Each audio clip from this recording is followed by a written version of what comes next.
The Choir Beyond the Fall, Part 2. The Voice Beneath the Earth. The village did not appear on any map, nor did the winding path that led there ever stay the same. Julian Cross awoke in the same bed he had collapsed into the night before. Though something about the silence outside had shifted, the fog was thicker now, churning and pulsing against the windows like breath. He stepped outside and realized it wasn't morning. It was never morning here, only a pale, eternal dusk that hummed like the beginning of a song that would not end. The villagers, if that word could still describe them, were standing once again around the crumbled chapel, their mouths agape in worship to something they would not name. Their eyes were clouded over, but tears, black and glistening, ran steadily down their faces. Julian called out to them, but no sound left his throat. Peach tried again, louder, but his voice felt swallowed, not by fear, but by something physical, something reaching back. He ran through the square, down cobbled alleys warped with time and lichen. Every home he passed had its windows sealed with wax, its doors bound in twine. Symbols, ancient and wrong, were etched in soot above each lint. P found the librarian again, though she now stood before an open pit behind the church.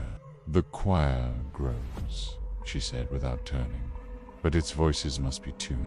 You came here with a dissonance. It must be resolved." Julian asked her what was happening. Who were they? What did they want from him?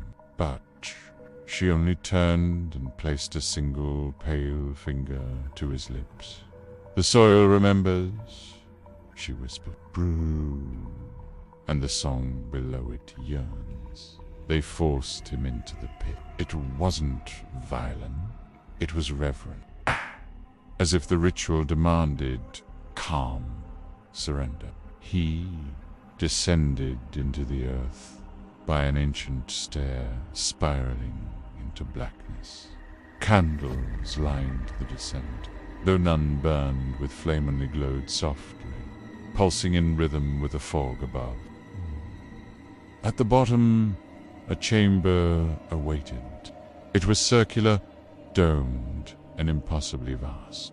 Choir pews made of bone curved inward, facing a central dais where a conductor's stand stood, untouched by dust.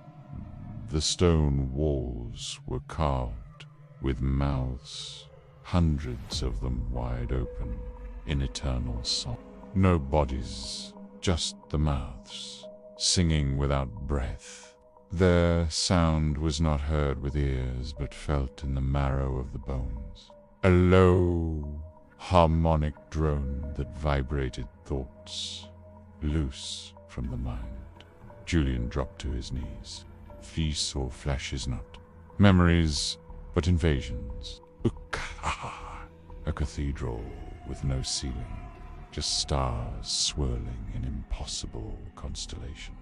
A sea of faceless children singing backwards. A mass of tendrils rising from a pit of ash, each strand twitching in time with an invisible baton.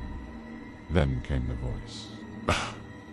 It did not speak in words, but in harmonies. Chords layered atop chords. Impossible frequencies that carried intent. We'd ask him questions by implanting them into his dreams, one after the other, stacking until he could no longer distinguish between nightmare and history. Why do you seek the song?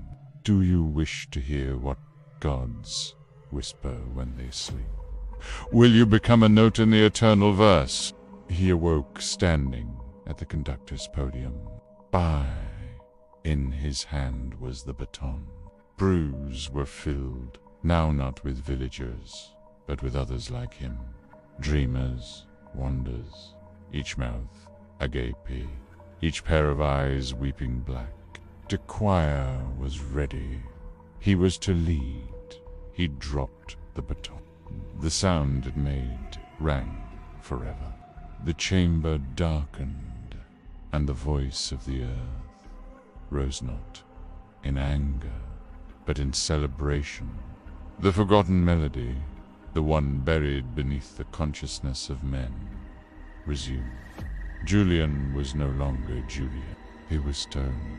He was breath. He was the silence between notes. His body crumbled. His voice remained up above in the fog that covered the world. The villagers opened their mouths again and sang the verse that kept the darkness pleased.